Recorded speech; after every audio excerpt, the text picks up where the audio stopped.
Bonsoir, chers amis, tout le monde. On est sur la plateforme de Bibouda pour notre échange avec Yasmine et moi, Datfan. Je vais juste brièvement me présenter. Après, si Yasmine, tu peux te présenter, on va lancer dans notre sujet de partage, c'est le pouvoir de la compassion, la transformation et guérison. Donc, bonsoir tout le monde, je suis Datfan. J'étais un ancien moine bouddhiste dans la tradition de le maître Thich Nhat Hanh, où maintenant on gère un centre qui s'appelle le Cèdre Bleu, où on essaie d'accueillir les gens pour faire cet bel apprentissage. Donc, je suis très heureux d'avoir cet échange ce soir avec mon ami Yasmine. Salut Dat, je suis très contente de participer avec toi. Tu m'as invité à cet échange sur ce thème qui est riche et voilà, très intéressant de la compassion. Donc, je suis très touchée, honorée aussi d'échanger avec un disciple élève d'un très grand maître de la compassion, Thich Nhat Hanh. Voilà, pour moi c'est très précieux et très honorable. Et voilà, donc moi je suis psychiatre de formation et de métier. J'ai beaucoup exploré le champ de la méditation et de la contemplation dans le champ de la psychiatrie. Qu'est-ce que ça pouvait apporter pour guérir la maladie mentale? Donc voilà, par mes pratiques personnelles, par mes explorations scientifiques, théoriques, j'ai essayé de participer à cet élan qui a été initié par d'autres aussi psychiatres, de montrer qu'on pouvait introduire d'autres façons de soigner. Et la compassion fait partie naturellement des thématiques qu'on aborde avec la pratique de méditation dans le soin. Donc voilà, j'ai à cœur d'échanger autour de ces thèmes. Voilà, merci de m'avoir invité. Et voilà, c'est vraiment on entre ce dialogue qui est très riche, que Yasmine, si tu as une question à me poser, que tu peux commencer, hein. Bien sûr, j'avais beaucoup de questions à te poser. Je crois qu'en fait, on n'a jamais pris le temps comme ça ensemble d'échanger sur ces thématiques. Et là, évidemment, une des premières questions pour laquelle, même si j'ai eu l'impression d'avoir lu ou compris certaines choses, finalement, je l'ai jamais posé à quelqu'un qui a ta pratique et ta richesse. Alors, je te la demande là, c'est-à-dire comment la compassion est-elle définie dans la psychologie bouddhiste? Oui, c'est une question qui est très intéressante parce que cette mot compassion, comme on a vu dans notre présentation, c'est un certain mythe erroné d'être trop gentil, de laisser les gens marcher dessus, de oublier soi-même au détriment de la souffrance des autres. Mais dans la psychologie bouddhiste, on donne une définition assez claire, ce qui est la compassion. Pour juste en sachant de comprendre dans la définition, dans le dictionnaire, c'est de souffrir avec l'autre. Et dans la psychologie bouddhiste, on a un certain ressenti, une certaine empathie de la souffrance de l'autre, mais à la fois on va entrer dans une certaine contemplation et comment on peut voir comment nous, peut-être on avait déjà traversé cette souffrance aussi, donc cette sens de l'empathie, mais en même temps, la seule différence, c'est comment nous, on peut soulager cette souffrance et à travers une certaine action, on s'appelle une action juste qui est appropriée, qui va donner une réponse à la souffrance. Et ce qui je veux ajouter à cette définition, c'est pas seulement une souffrance de l'autre, de l'autrui, mais à nous-mêmes. Et souvent, c'est un aspect de la compassion. En fait, on oublie dans notre société cette souffrance qui est un peu au fond de nous, que des fois, on a l'impression de peut-être nier ou de fuir notre propre mal-être.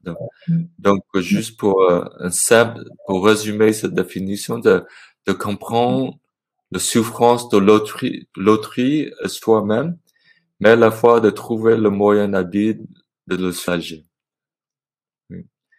Et parce que toi, tu travailles dans un métier qui a besoin beaucoup de compassion, hein, dans la psychiatrie, parce qu'il y a une grande souffrance psychologique. Mais je demande pour ton parcours, Yasmine, est-ce que tu t'es toujours dans cette démarche compassionnelle? Oui, ta question est effectivement peut paraître simple et pas simple parce que est-ce que moi j'ai toujours été quelqu'un qui était dans la compassion? Ça rejoint ce que tu disais un peu sur la démarche de la psychologie bouddhiste. Moi, je pense qu'à la base, quand j'étais enfant, j'étais naturellement compassionnelle. Mais la vie, les épreuves, les stress pouvaient créer des peurs, générer des peurs qui pouvaient peut-être me rendre parfois pas sensible à les conséquences de mes actes sur les autres ou pas toujours au nom de principes, d'injonctions que je pensais être justes, je pouvais manquer d'écoute de l'autre et de sa souffrance. Et c'est le chemin justement de la pratique méditative et dans la tradition bouddhiste qui m'a donné des clés pour revenir à ma compassion finalement naturelle et lever les filtres et les obstacles qui pouvaient parfois me couper de la présence à l'autre. Et c'est vrai que j'ai pu développer plus de compassion à partir du moment où j'ai eu plus de compassion pour moi et mes propres vulnérabilités ou émotions. Et ça, c'est, je crois, la clé, effectivement, et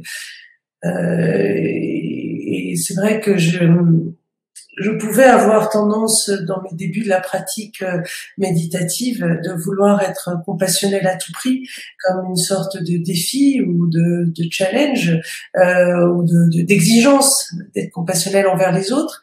Mais vraiment, la transformation, elle a pu avoir lieu que quand la compassion pour moi était radicale. Alors, naturellement, je l'étais avec beaucoup plus avec tous et je voyais beaucoup plus clairement les processus de la souffrance chez autrui. Donc c'est pour ça que mon chemin personnel, pour moi, je le mets toujours en parallèle de mon chemin de soignante parce qu'il est absolument nécessaire. En fait, c'est pas de la théorie, mais c'est par cette pratique-là. Je peux te poser une question supplémentaire pour mieux comprendre ton chemin parce que tu avais écrit un livre qui s'appelle La rencontre avec soi-même où c'est très rare que, par exemple, surtout un psychiatre, quand tu partageais leur souffrance. Ça, c'était peut-être la première fois que j'ai lu un certain livre où le psychiatre partage sur leur propre souffrance et ton propre chemin. Et j'ai vu, c'était aussi un certain chemin de guérison, si j'ai bien compris, à travers ton enfance et tout ça, mais je ne sais pas si tu seras un peu, nous partager un peu plus de ça, parce que tu avais un peu touché un petit peu, hein, mais comment Ouais. c'était lié à ton profession, ton propre Oui, c'est-à-dire parcours. que si j'expose et je parle des émotions, des difficultés, c'est parce que d'autres thérapeutes, psychiatres ont ouvert le champ aussi. C'est ce qu'on appelle les thérapies cognitives de la troisième vague. C'est toute une approche thérapeutique qui est née aux États-Unis, au Canada, basée justement sur la méditation de pleine conscience, où finalement on s'est rendu compte que c'est le fait de ne pas accepter ses émotions qui crée la souffrance et que les enseignants, les thérapeutes qui veulent soigner de cette manière-là, en permettant aux gens d'accepter leurs émotions et de ne plus lutter, eh ben il faut qu'ils aient eux-mêmes cette démarche et cette pratique. Donc c'est toute une mouvance, une sorte de révolution quand même dans la relation du soignant et du soigné, d'aller rencontrer ses propres émotions, de pouvoir les assumer, de pouvoir facilement les exposer, montrer que ça fait partie de la vie et que c'est pas anormal d'être triste ou d'être en colère ou d'avoir peur. Et donc c'est un changement de paradigme. Donc je suis pas, je fais partie de ce changement-là et effectivement, je l'expose pour aussi soulager ou montrer que ce n'est pas un signe de faiblesse ou c'est pas une catastrophe d'avoir traversé des émotions difficiles ou des épreuves et qu'on peut tout à fait avoir une vie qui a du sens et être heureux en ayant ces émotions. Donc c'est dans ce sens-là, c'est pas pour exposer ma vie ou une sorte de voyeurisme comme ça. Vraiment dans cette démarche d'exemple de chemin de vie. Et voilà, moi j'ai une question, Date, si tu veux bien répondre. Donc, quel rôle la compassion joue-t-elle dans la psychologie bouddhiste pour guérir les traumas et les blessures? C'est-à-dire, ça rejoint un peu aussi ce qu'on était en train de dire. Et moi, j'en parlerai peut-être du point de vue de la psychiatre, mais pourquoi finalement aurait-on intérêt, entre guillemets, à être compassionnel? En quoi ça peut nous guérir finalement? Oui, ça touche un peu ce que tu viens de partager, Yasmina. On parle de cette notion dans la méditation bouddhiste, une certaine acceptation radicale. Et pour moi, la pratique de la compassion, c'est l'art de comment souffrir. Dans notre société, on a l'art de le bonheur, hein. On veut le bonheur max, des fois à tout prix. Mais dans la psychologie bouddhiste, on dit notre bonheur est lié à notre souffrance. Si je passe toute ma vie de nier mes propres émotions, mes pensées, donc je suis en rapport pas trop compassionnel avec moi-même.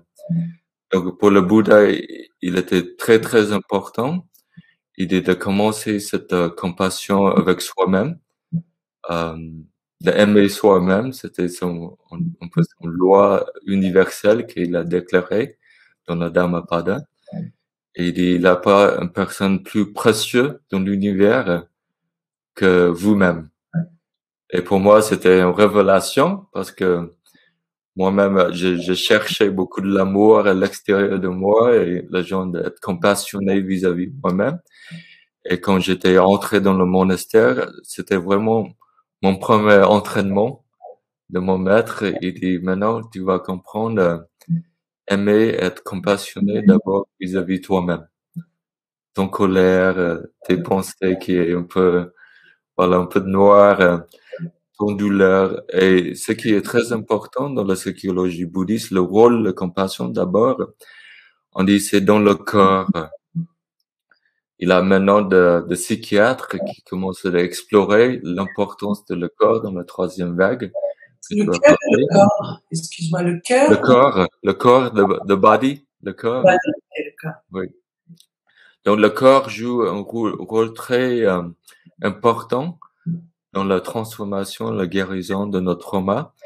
Et c'est comment nous, d'abord, on peut se relier avec la pleine conscience, après de générer cette énergie de compassion qui va d'abord apaiser un peu notre propre mal-être en nous. Donc, et c'est très fascinant parce que qu'est-ce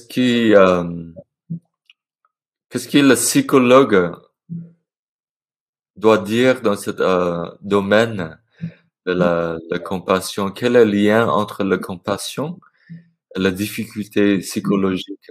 Ouais. En fait, quand tu parlais du corps là et de la démarche de compassion pour soi, parfois c'est difficile pour les gens de comprendre ça. Ça paraît un peu théorique, mais ce qui permet de vraiment comprendre de façon totalement simple et expérientielle ce lien entre le corps et la compassion, c'est l'attitude très maternelle de Amma qui prend les gens dans les bras et des milliers et des milliers de gens dans le monde vont pour recevoir le darshan, le câlin de Amma qui incarne un peu la mère suprême,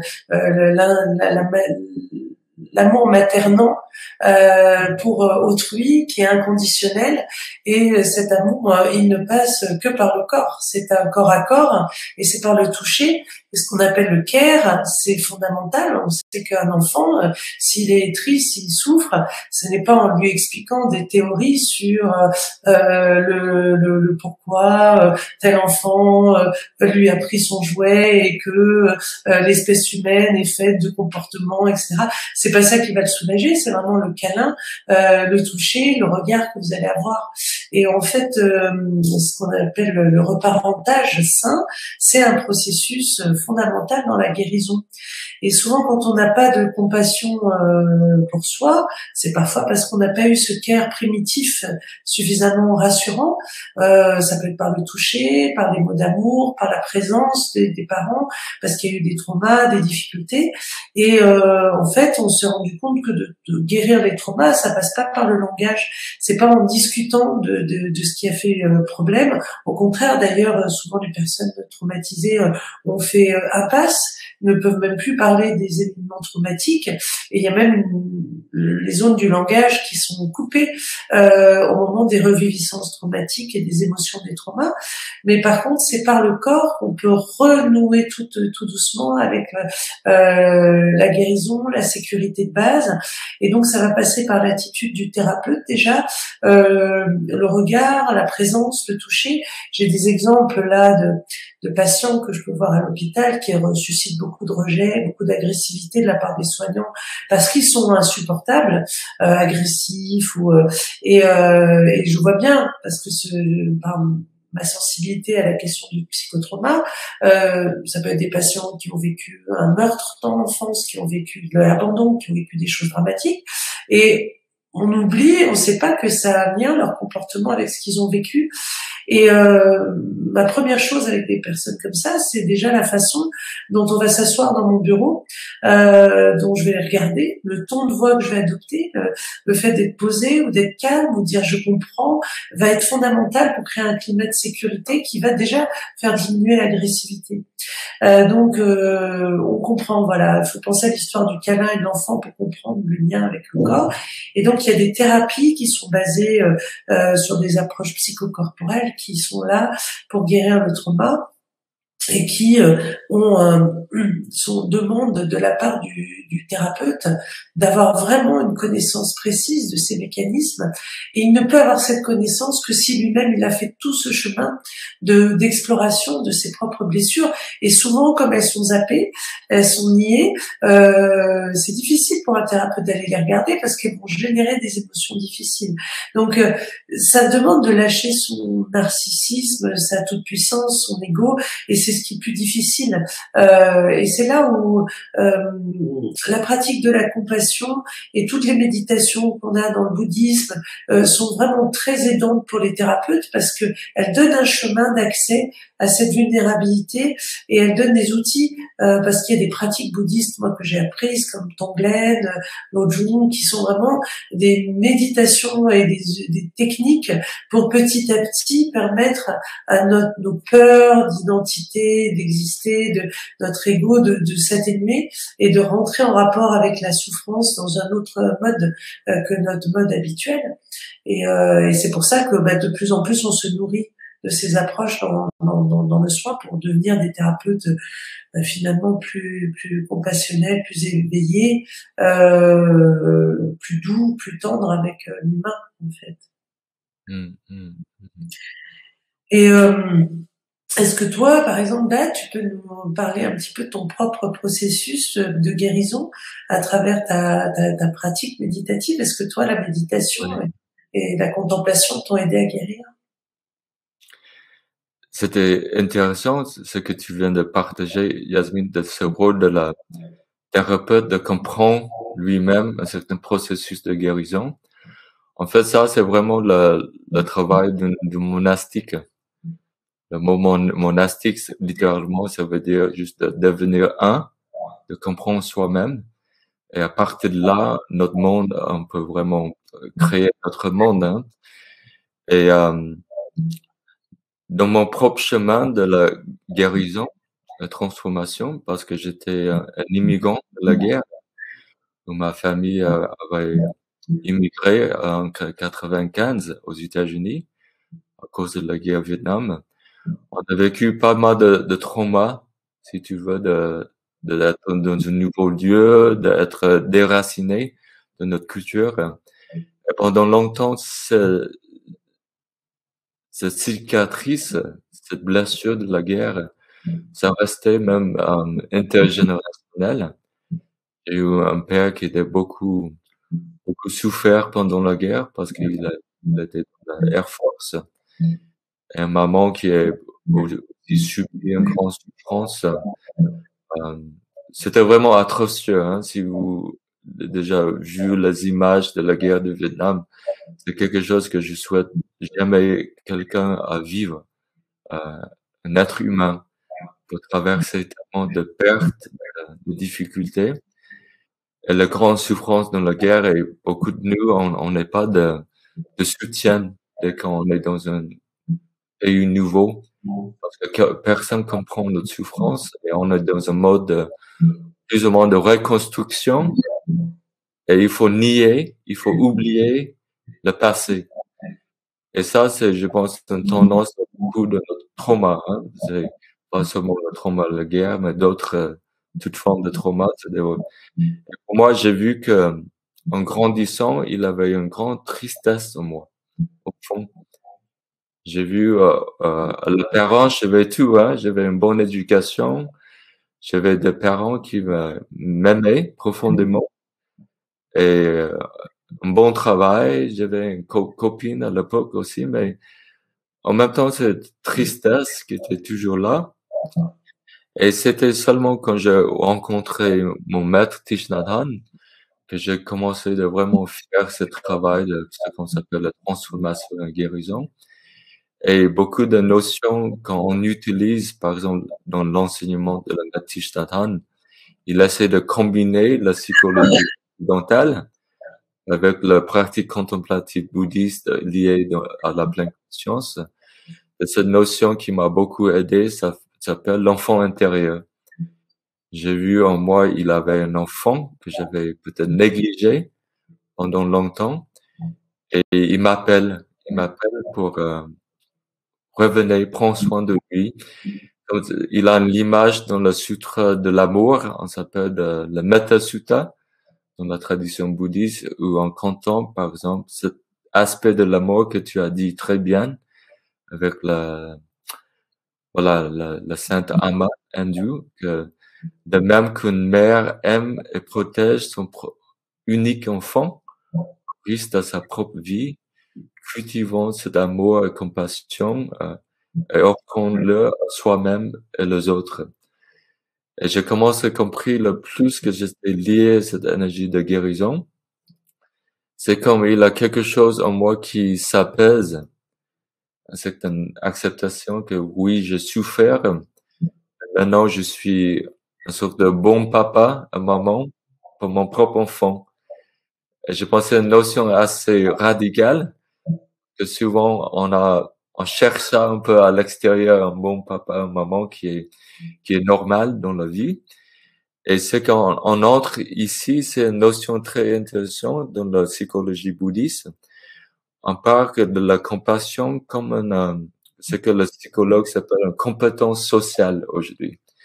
Que c'est quelque chose qui peut être cultivé, en fait. C'est assez extraordinaire. Le plus que je m'entraîne dans la compassion, le plus que je peux voir les résultats sont assez clairs dans des études, hein. On dit que c'est le sentiment positif, la résilience, les actions prosociales, qui est un peu l'opposé, qu'on est sous l'emprise de la souffrance, et que notre monde psychologie occidentale, on s'appelle la détresse empathique, qui est liée à les actions asociales, le burn-out, cette notion de burn-out aussi, la détresse empathique qui nous laisse impuissants.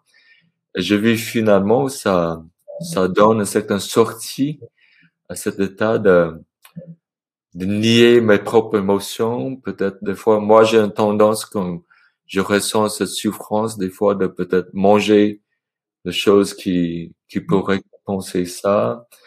Je sais que des fois, je peux chercher cette récompense dans une autre personne émotionnellement aussi. Mais de plus en plus, je commence à prendre conscience de toutes mes pensées, mes émotions, mes besoins du corps. Donc, mais c'est toujours un processus. Hein. Je veux pas dire que la guérison, c'est jamais 100%. C'est la beauté de le bouddhisme. Et on cherche pas la perfection et comment être humain. Ça veut dire que j'ai mes blessures, j'ai mon trauma. Je cherche pas le débarrasser non plus. Je cherche cette façon d'entrer en amitié avec eux. Et pour moi, c'était vraiment quelque chose de révolutionnaire pour moi. Et j'avais envie de... Oui, oui, oui. Vas-y, peut-être fini, peut-être. Non, non, bah, j'ai fini. Je voulais te poser une question, mais avant, oui. Ouais, mais qui me vient, c'est que souvent quand il y a des personnes qui peuvent dire mais en fait moi je souffre pas, la méditation je fais pour me sentir bien, j'ai pas envie d'aller regarder mes blessures, le passé, et puis ça peut donner l'impression qu'on est en train de cultiver une forme de d'ascèse ou de pessimisme ou de négativité quand on aborde comme ça les émotions difficiles. Hein, c'est souvent pas très vendeur d'ailleurs. Hein, ça plaît pas forcément quand on communique sur ces sujets-là. Et en fait, je crois que il faut comprendre que que ce soit la compassion, le travail des émotions, voir ses traumas, c'est un chemin de grande joie et de grande liberté et de grande puissance. On parle d'empowerment, c'est finalement on descend dans les profondeurs, mais pour renaître comme un phénix de ses cendres, et c'est quand même un chemin, la guérison, extrêmement puissant pour aller rencontrer qui on est vraiment, développer notre créativité, développer notre intelligence. Moi, hein, avec plus j'ai été dans mes profondeurs, plus j'ai acquis de capacités ou de performance ou de flexibilité. Exactement, exactement. Voilà. Ce que tu dis, en fait, tu pointes très précise dans la psychologie bouddhiste à la véritable définition de la compassion. Ce que je vous donnais, on s'appelle ça a working definition, une définition qu'on peut travailler avec la compassion. Ouais. Mais le sens profond de la compassion, c'est parce que toute philosophie bouddhiste, l'approche bouddhiste s'appuie à cette notion de inter-être ou la vacuité, qu'en fait, on dit, en regardant très profondément la compassion, on peut voir ces éléments non-compassion. Par exemple, si vous contemplez une fleur, on peut voir une fleur fait des éléments non-fleurs. Et dans la psychologie bouddhiste, on dit la compassion, il s'appuie sur la joie. Justement, s'il n'a pas de joie, la compassion est assez difficile à cultiver. On a touché la deuxième énergie, on dit l'amour. Si l'amour est pas équilibré avec la compassion, par exemple, à mon avis, on se fond très vite dans la souffrance, même si on a, par exemple, ce que tu dis, et pour moi, c'est une réaction très normale de notre inconscient d'éviter la souffrance. Le Bouddha, on dit, on cherche tous d'éviter la souffrance et on cherche tous des expériences agréables. Et le troisième facteur qui est ces éléments non-compassion, on dit c'est la sérénité ou la paix, ce qui va nous vraiment apaiser. Et quand on dit cette quatre énergies c'est que le Bouddha, il s'appelle ça, les énergies illimitées, fonctionnent dans une manière très équilibrée. Donc là, la compassion, il a son véritable pouvoir que le poète zen, il dit dans une expression très beau, il dit que la larme qu'on verse aujourd'hui devient la pluie. La pluie qui tombe ce matin, c'est comme la larme qu'on verse aujourd'hui et hier. Et ces images que c'est pas que de la souffrance. Voilà. Voilà. Donc merci pour dire ça. Donc. Ouais, parce que voilà, je sais que tu animes aussi des programmes pour les managers là, avec Euh, Search Inside Yourself, c'est typiquement la méditation, la compassion au service de pouvoir aussi diriger des projets, agir dans le monde, être acteur du changement. Moi, je crois qu'il y a vraiment quelque chose de très optimiste, mais vraiment, on peut être voilà un bon je pense, un bon dirigeant, un bon manager, comme un bon prof, comme un bon boulanger, comme une bonne maman, comme avec justement toute ce chemin vers soi, avec beaucoup de tendresse. Et souvent au nom de la performance ou au nom d'avoir l'air fort ou d'avoir, eh ben, on devient violent sans s'en rendre compte en fait. Pour moi, la compassion, c'est le chemin qui évite les violences du quotidien, les micro-violences, les rapports de pouvoir, de domination,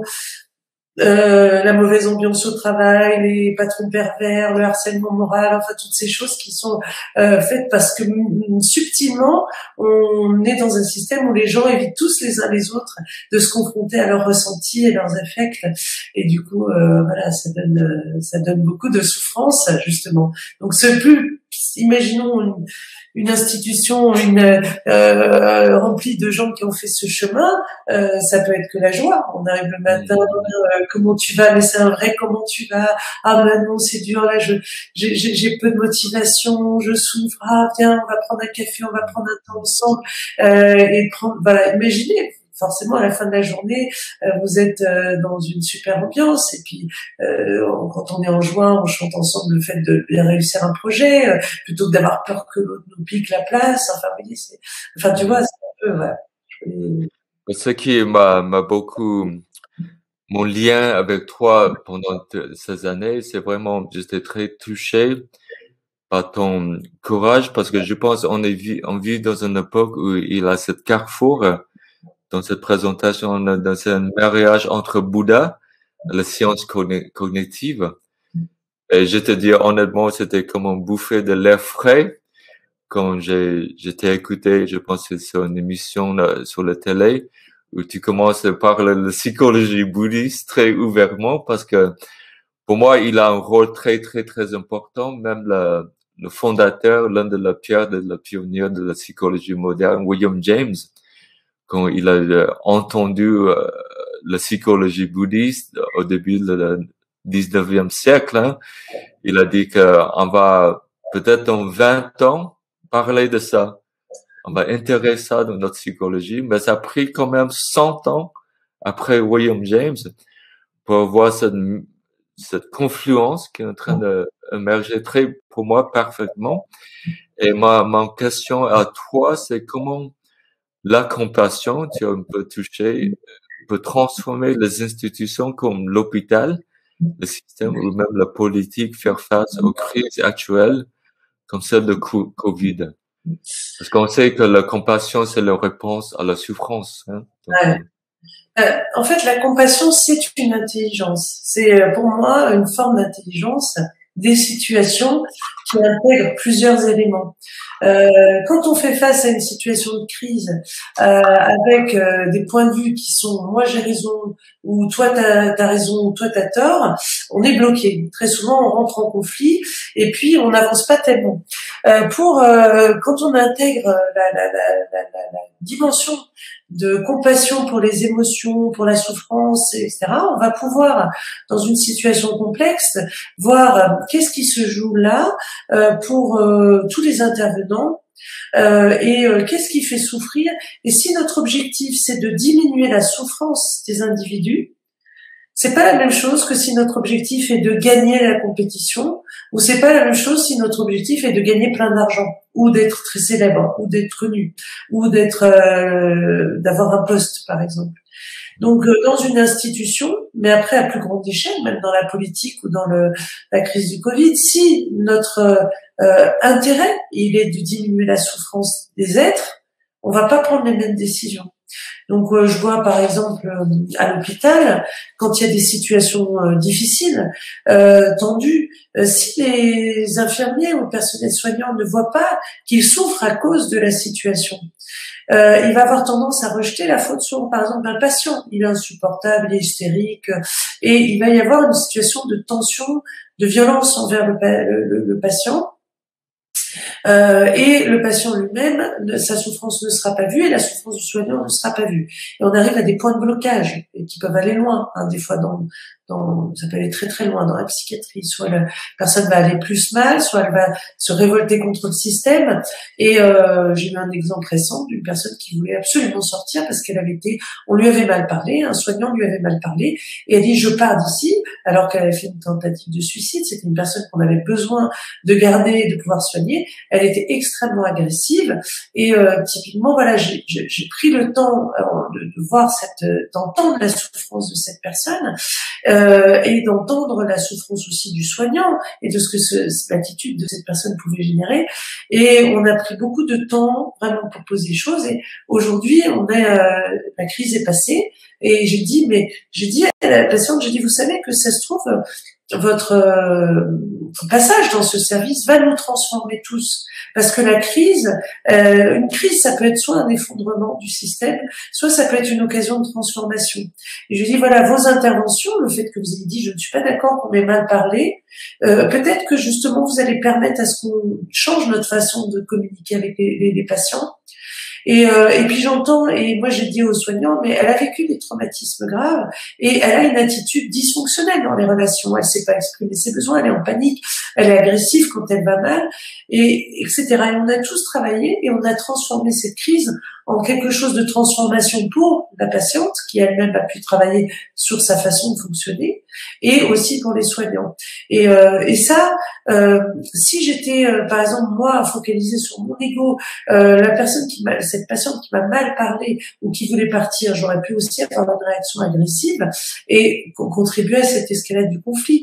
L'intérêt, quand il est situé au niveau de comment diminuer la souffrance de cette patiente, comment diminuer la souffrance de l'institution et comment comprendre la souffrance des soignants, en intégrant toutes ces données, on a pu dépasser cette crise et aller mieux tous, finalement.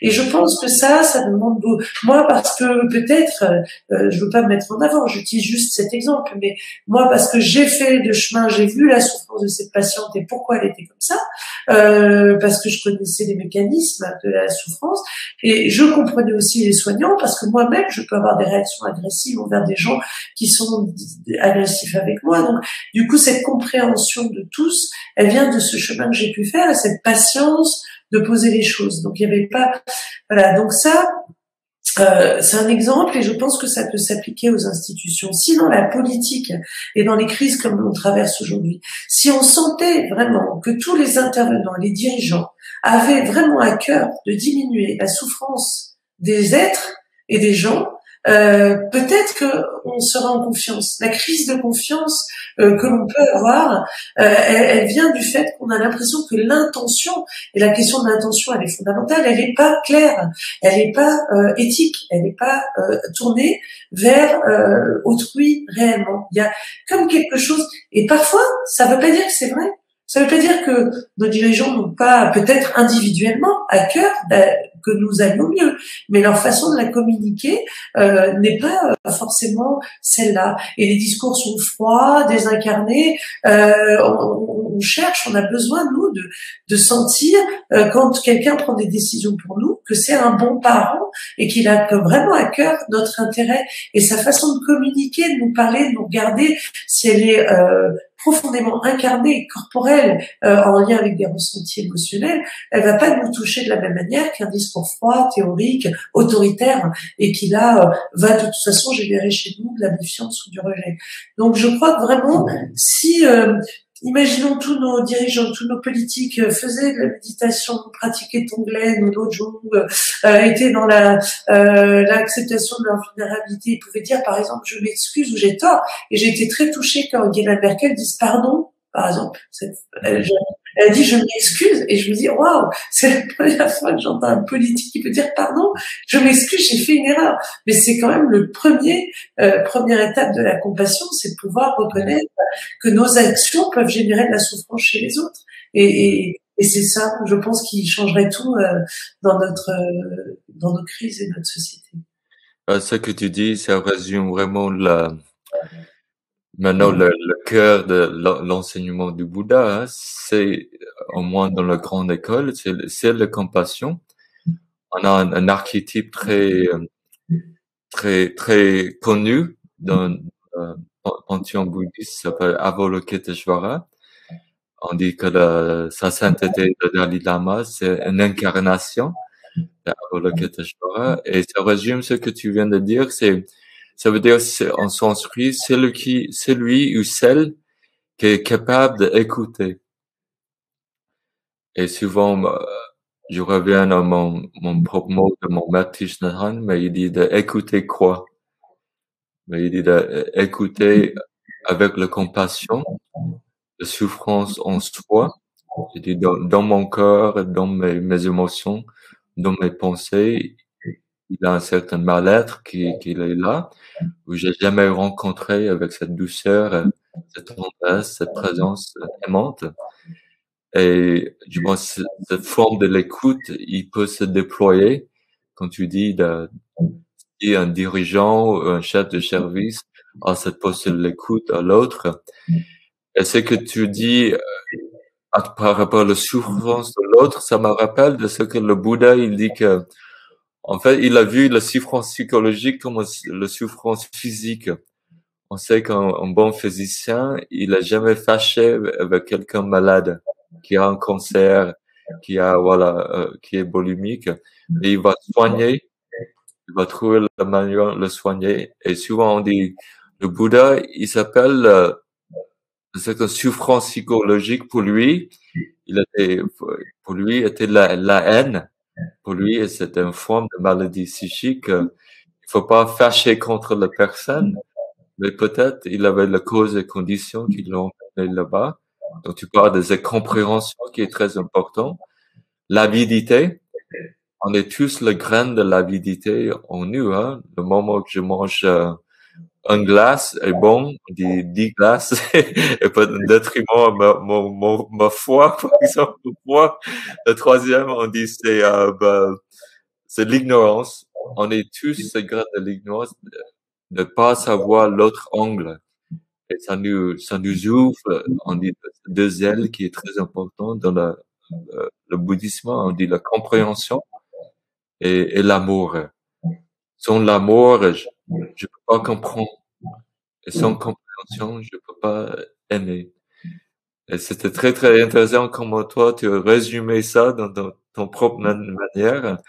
Cet enseignement qui est vraiment l'essentiel de notre pratique. Voilà. Donc, je veux juste te poser une dernière question parce que je parlais un peu de ce croisement entre le Bouddha et la science cognitive. On sait que maintenant, il a une certaine explosion de la pleine conscience, on dit laïque, qui apparaissent, qui a tellement de bénéfices dans tout le domaine de notre santé, de notre émotionnel. Et je ne sais pas parce que tu as créé une formation, c'est pas Esprit Clair, qui réunit ces compétences. Tu peux parler un peu de ça, un peu clore un peu avec ça? Et alors, il s'est trouvé que au cours de mon chemin de psychiatre, j'intégrais la méditation et je faisais des retraites, j'animais des journées, des week-ends de méditation pour les patients. Et puis des séminaires, des groupes MBCT, Mindfulness Based Cognitive Therapy, c'est des séances de 8 semaines pour la rechute dépressive. Donc ça faisait beaucoup d'années, au moins 12 années que je faisais beaucoup de groupes et des séminaires. Et puis j'ai eu envie d'emmener par exemple des patients. On partait une semaine au Maroc, on faisait de thérapie intensive et je voyais vraiment bouger beaucoup de choses et c'était très intéressant. Et en fait, ça posait un peu de problème peut-être d'emmener à l'étranger. Enfin, normalement, il faut formaliser les choses quand on est médecin. Et puis la communication autour de la méditation, quand surtout il y a plusieurs années, méditation avec médecine, conseil de l'ordre et tout, c'était un peu moyen parce que ça pouvait être considéré comme quelque chose de sectaire ou de ésotérique.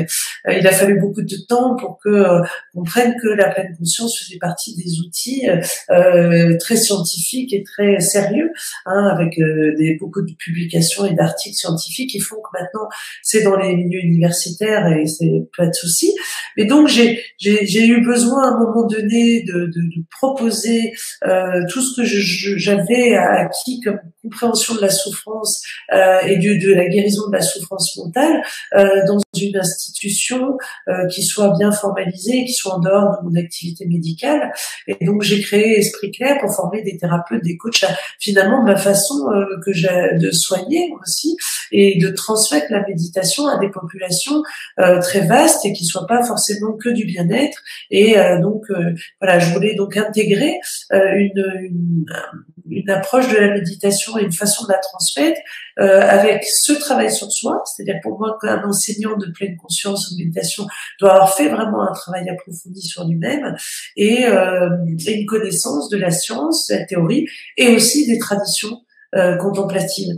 Et donc voilà, j'ai créé Esprit Clair qui est un parcours à la fois personnel, individuel, pour vraiment puiser dans les thérapies américaines, les psychothérapies les plus profondes, qu'on appelle la psychologie des profondeurs, voilà, pour ne pas faire un pas sur ses traumas, ses émotions, etc.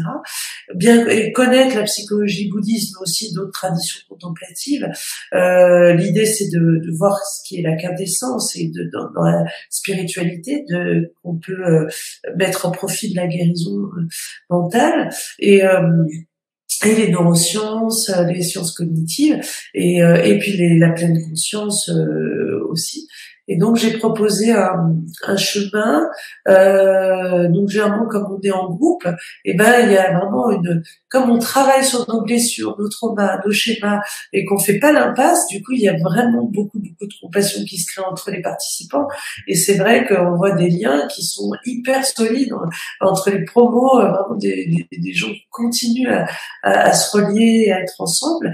Et je sais que j'accompagne vraiment chaque personne individuellement dans pourquoi elle fait cette formation et comment elle chemine et s'il y a des difficultés qui apparaissent et des souffrances qui apparaissent, voilà, je suis là et tous les enseignants d'Esprit Clair sont là.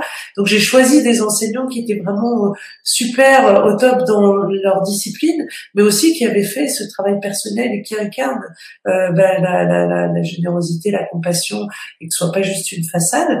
Donc j'ai eu la chance de t'avoir dans l'équipe des enseignants Esprit Clair.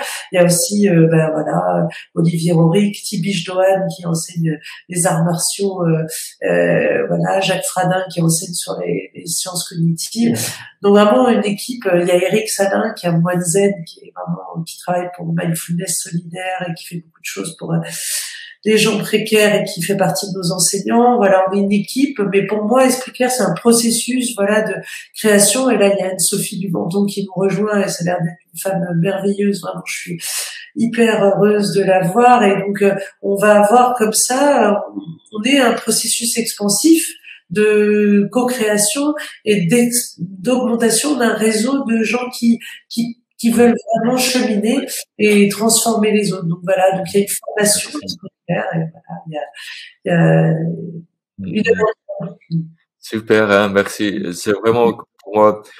On avait oublié Alexis Deschus qui travaille dans l'entreprise. Oui, non, j'ai pas cité tout le monde en fait. Ouais, quelqu'un qui était avocat, qui travaille dans la grande initiative de pleine conscience en France. Ouais. Mais c'est vraiment, je pense que.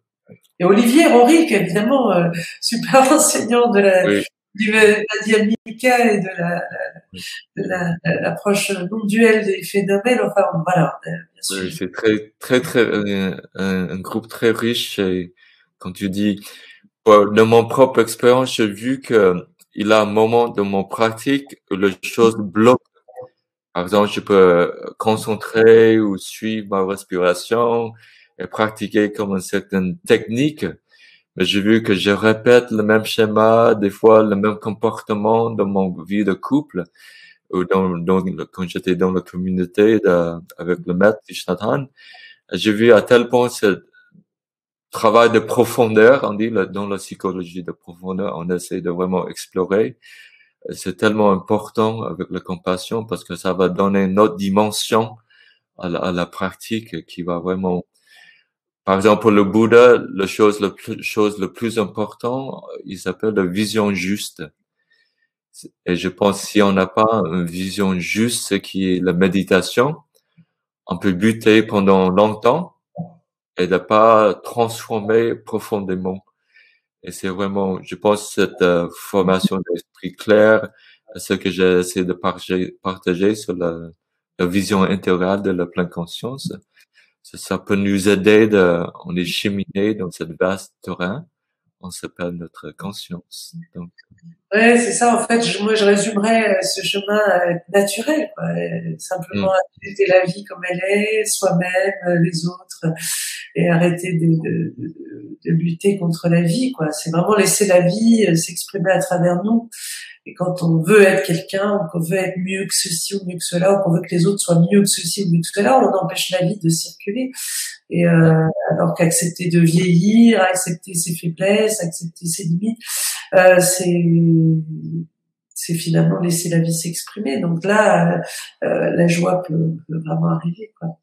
Donc merci Date, hein, c'était chouette. Merci Yasmine, merci beaucoup, chère Yasmine, pour avoir cet échange avec toi. Et là, on va clore ce dialogue sur le pouvoir de la compassion et l'art de souffrir, de bien souffrir, pour complémenter l'art du bonheur qu'on cherche nous tous. Donc, bonne soirée et bonne continuation à tout le monde.